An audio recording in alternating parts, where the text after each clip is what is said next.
Hi all, ഞാൻ വൈശാഖ് മാധവൻ, എൻട്രിയിലെ quantitative aptitude educator ആണ്. വളരെയധികം സന്തോഷത്തോടു കൂടിയായിട്ടാണ് ഞാൻ ഈ വീഡിയോ ചെയ്യാനായിട്ട് നിങ്ങളുടെ മുന്നിലേക്ക് വന്നിരിക്കുന്നത്. എന്റെ സന്തോഷത്തിന്റെ കാരണം എന്താണെന്നല്ലേ, നിങ്ങൾ സ്ക്രീനിൽ കാണുന്ന പോലെ തന്നെ നമുക്ക് ഏറ്റവും എക്സൈറ്റഡ് ആയിട്ടുള്ള കാര്യമാണ് നോട്ടിഫിക്കേഷൻ വരാന്നുള്ളത് അല്ലെ. പഠിച്ചാൽ മാത്രം പോരാ, നോട്ടിഫിക്കേഷൻ വരണ്ടേ? വന്നിട്ടുണ്ട് മക്കളെ. യുണൈറ്റഡ് ഇന്ത്യ ഇൻഷുറൻസ് 300 അസിസ്റ്റന്റ് വേക്കൻസിയിലേക്ക് നോട്ടിഫിക്കേഷൻ വിളിച്ചിട്ടുണ്ട്. 300 പോസ്റ്റ് ആണ് ഫിൽ ചെയ്യാൻ പോകുന്നത്. നല്ലൊരു അവസരമാണ് നിങ്ങളുടെ മുന്നിലുള്ളത്. അപ്പോ എല്ലാവർക്കും welcome to entry banking YouTube Malayalam channel. എന്തൊക്കെയാണ് നിങ്ങൾ അറിയാൻ ആഗ്രഹിക്കുന്നത്, അതിനെക്കുറിച്ചാണ് ഞാൻ ഈ വീഡിയോയിൽ ഡിസ്കസ് ചെയ്യാൻ പോകുന്നത്. എത്ര പ്രായമുള്ളവർക്ക് അപ്ലൈ ചെയ്യാം, എത്ര ശമ്പളം കിട്ടും, എങ്ങനെ അപ്ലൈ ചെയ്യാം, എന്നാണ് ലാസ്റ്റ് ഡേറ്റ്, എന്താണ് പഠിക്കേണ്ടത്, എന്താണ് സിലബസ്, എല്ലാത്തിനെയും കുറിച്ച് ക്ലിയർ ആയിട്ടുള്ള ഒരു ആൻസറുമായിട്ടാണ് ഞാൻ ഇവിടെ വന്നിരിക്കുന്നത്. സോ നമുക്ക് സ്റ്റാർട്ട് ചെയ്യാം. ആദ്യം തന്നെ നോട്ടിഫിക്കേഷനിൽ എന്താണ്, എല്ലാവരും എപ്പോ തന്നെ നോട്ടിഫിക്കേഷൻ വന്നാലും ചോദിക്കുന്ന കാര്യമാണ്, സാർ എത്ര വേക്കൻസി ഉണ്ട്? 300 എണ്ണത്തിലേക്കാണ്, ഏകദേശം 300 വേക്കൻസിയിലേക്കാണ് എന്ത് വിളിച്ചിരിക്കുന്നത്, ഇപ്പൊ നോട്ടിഫിക്കേഷൻ വിളിച്ചിരിക്കുന്നത് 300ഓളം വേക്കൻസിയിലേക്ക്. അപ്പൊ നമ്മൾ എല്ലാം ഒന്നും നോക്കണ്ട, കേരളത്തിലല്ലേ നമ്മൾ അപ്ലൈ ചെയ്യാൻ പോകുന്നത്. കേരളത്തിൽ ഏകദേശം 30 വേക്കൻസി ആണുള്ളത്. കേരളത്തിൽ ഏകദേശം എത്ര വേക്കൻസി ആണുള്ളത്? 30. അത്യാവശ്യം നല്ല വേക്കൻസിയാണ്. 30 വേക്കൻസിയാണ് കേരളത്തിലുള്ളത്. അപ്പൊ നിങ്ങൾ അപ്ലൈ ചെയ്യുമ്പോൾ ഏതാണ് സ്റ്റേറ്റ് എന്നുള്ളത് ക്ലിയർ ആയിട്ട് മെൻഷൻ ചെയ്യണം. കാരണം എന്താണെന്ന് ഞാൻ വഴിയെ പറയാം. അപ്പോ വേക്കൻസിനെ കുറിച്ചുള്ള കാര്യങ്ങളൊക്കെ നിങ്ങൾക്ക് ക്ലിയർ ആയിട്ടുണ്ട്. ഇനി നമുക്ക് അടുത്തതിലേക്ക് പോവാം. വേക്കൻസി വന്നാൽ എല്ലാവരും ചോദിക്കുന്നതാണ്, എത്ര രൂപ ശമ്പളം കിട്ടും? നല്ല സാലറിയാണ്.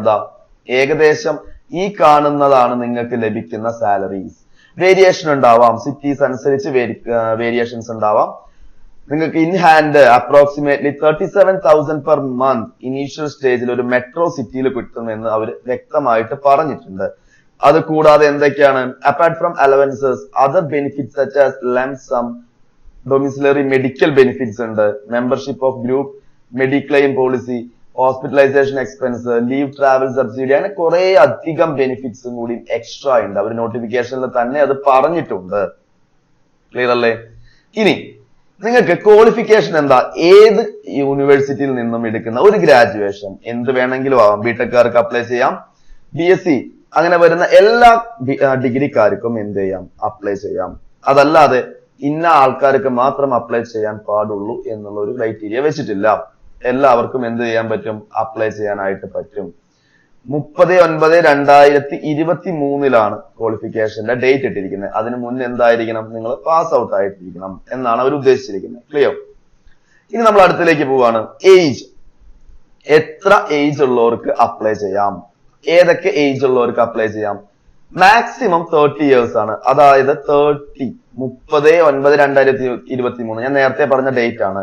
അതിന് ഉള്ളില് 30 വയസ്സേ ആവാൻ പാടും. അപ്പൊ അവര് ക്ലിയർ ആയിട്ട് പറഞ്ഞിട്ടുണ്ട്, 1/10/1993 1 ഒക്ടോബർ അല്ലെ, 10 എന്ന് പറഞ്ഞാൽ ഒക്ടോബർ ആണ്, 1993ക്കും 2002 39 അതിനിടയിൽ ജനിച്ചവർക്ക് മാത്രമേ എന്ത് ചെയ്യാൻ പറ്റുള്ളൂ, അപ്ലൈ ചെയ്യാൻ പറ്റുള്ളൂ. അതല്ല, ആ രണ്ട് ഡേറ്റും ഓക്കെയാണ്. അതല്ലാതെ അതിന് തൊട്ട് മുന്നുള്ളവർ അപ്ലൈ ചെയ്ത് കഴിഞ്ഞാൽ എന്താണ്, സർട്ടിഫിക്കറ്റ് വെരിഫിക്കേഷനിൽ ഔട്ട് ആയി പോകും. ഞാൻ ഈ പറഞ്ഞത് ജനറലുകാരുടെ കാര്യമാണ് കേട്ടോ, ജനറലുകാരുടെ കാര്യമാണ്. ജനറൽ ഷെഡ്യൂൾഡ് കാസ്റ്റ്, ഷെഡ്യൂൾഡ് ട്രൈബിന് 5 വർഷത്തെ റിസർവേഷൻ ഉണ്ട്. OBCക്ക് ബാക്ക്വേർഡ് ക്ലാസിന് 3 ഇയേഴ്സ് ഉണ്ട്. Persons with benchmark disability 10. ആ തന്നിരിക്കുന്ന എല്ലാ റിസർവേഷനും നിങ്ങൾക്ക് അവൈലബിൾ ആയിരിക്കും. അപ്പൊ നിങ്ങൾ അത് അറിയുന്ന കാര്യമാണ്, റിസർവേഷനും കാര്യങ്ങളൊക്കെ. അതിനുള്ള സർട്ടിഫിക്കറ്റ് കാര്യങ്ങളൊക്കെ നിങ്ങളുടെ ഉണ്ടായിരിക്കണം. അതല്ല, നിങ്ങളൊരു നുണ പറഞ്ഞിട്ടാണ് അപ്ലൈ ചെയ്യണമെങ്കിൽ എന്തായാലും നിങ്ങൾ എന്ത് ചെയ്യും, വെരിഫിക്കേഷന്റെ സമയത്ത് ഔട്ട് ആവും. ഇനി നമുക്ക് അപ്ലിക്കേഷൻ ഫീസ് ഉണ്ട്. 1000 rupees ആണ് സാധാരണ ആൾക്കാർക്കുള്ള. SC/ST കമ്മ്യൂണിറ്റിക്കും PWD permanent employee of company അവർക്കൊക്കെ എന്തുണ്ട്, റിലാക്സേഷൻ ഉണ്ട്. ബാക്കിയുള്ളവർക്ക് പറഞ്ഞിരിക്കുന്നത് 250 ആണ് കേട്ടോ. ഓക്കെ, 250 ആണ്. അപ്പോ ഈ കാര്യങ്ങളാണ് ഫീസിന്റെ കേസിൽ വരുന്നത്. 1000 രൂപയാണ് കോമൺ ആയിട്ട് വരുന്ന ഫീസ്. ബാക്കിയുള്ളവർക്ക് 250 ആണ്.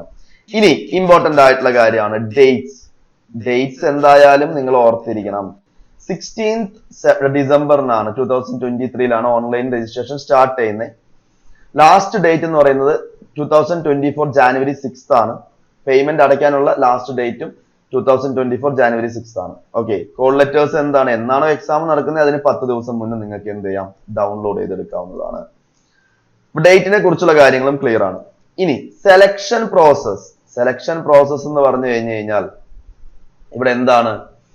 All candidates will have to appear online examination. Thereafter, candidate who qualify in the examination will be called for a regional language test. ഒറ്റ എക്സാമേ ഉള്ളൂ അല്ലെ?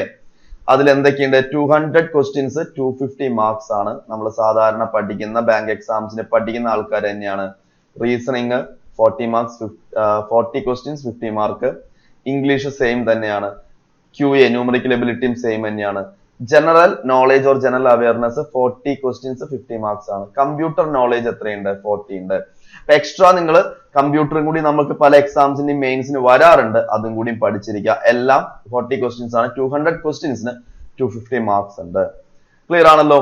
അപ്പൊ ഈ കാര്യം 90 മാർക്കിനെ കുറിച്ചൊക്കെ നമുക്ക് ഡിസ്കസ് ചെയ്യാം.